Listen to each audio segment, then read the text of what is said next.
მოგესალმებით. დღეს შევეხებით ერთ-ერთ ყველაზე ცნობილ პიესას, შექსპირის ჰამლეტს, მაგრამ ცოტა სხვა კუთხით, კონკრეტულად ფოლგერის შექსპირის ბიბლიოთეკის ციფრულ გამოცემას და მის მნიშვნელობას. ვნახოთ, როგორ იწყება ეს ტრაგედია და რატომ არის ეს გამოცემა საინტერესო. წყაროებიც ამბობენ, რომ შექსპირის ტექსტები, ხშირად რთულია, ბევრი ვერსიაა და რედაქტორებს უწევთ არჩევანის გაკეთება. კი, ზუსტად. და ფოლგერის ციფრული გამოცემის ერთ-ერთი ასე ვთქვათ პლუსი სწორედ ესაა. ის გვიჩვენებს ამ სირთულეებს. შესავალშივე წელია, რომ ჰამლეტის 3 ძირითადი ვერსია არსებობს. ადრეული, 2 კვარტო, 1 ფოლიო. და ისინი ისე საკმაოდ განსხვავდებიან. ზოგიერთი ძველი გამოცემისგან განსხვავებით, ფოლგერი ცდილობს გამჭვირვალე იყოს. ხშირად აქვთ შენიშვნები, რატომ აირჩიეს ესა თუ ის სიტყვა. შენ როგორც მკითხველი ხედავ, როგორ აიწყო ტექსტი. ეს გაძლევს საშუალებას, რომ ორაზროვნებაც დაინახო. მაგრამ მოდი, პიესას დაუბრუნდეთ.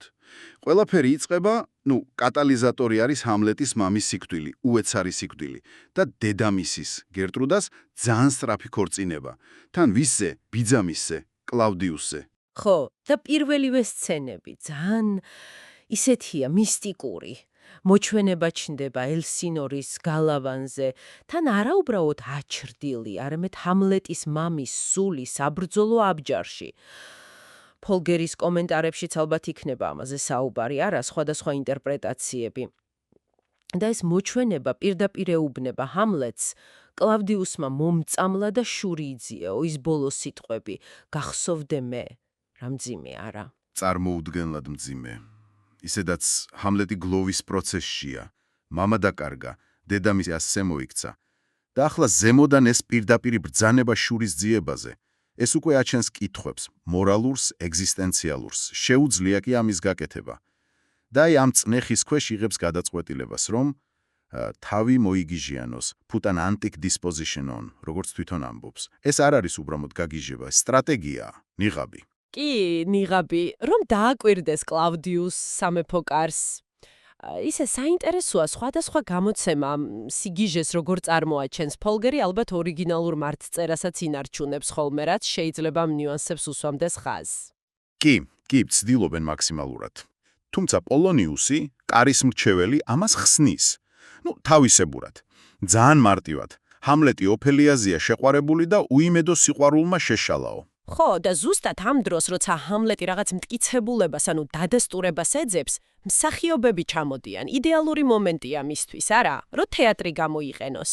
გენიალურია ფაქტობრივად. გადაწყვეტს დადგა სპექტაკლი თაგვმახე, რომელიც იმ სცენას გაიმეორებს, რაც მოჩვენება მოამბო.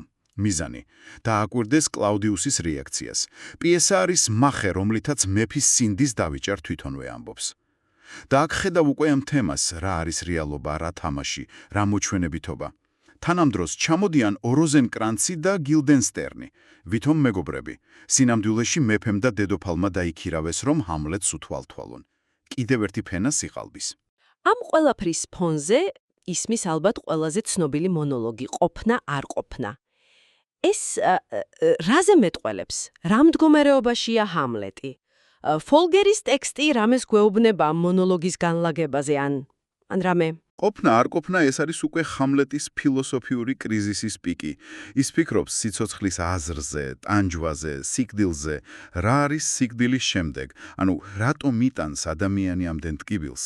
ეს მარტო თვითმკვლელობაზე ფიქრი არ არის, უფრო ღრმაა. ფოლგერის გამოცემის ანალიზი ხშირად უკავშირებს ამას რენესანსის ფილოსოფიას. რაც შეეხება ოფელიას, ურთიერთობა უკიდურესად იძაბება.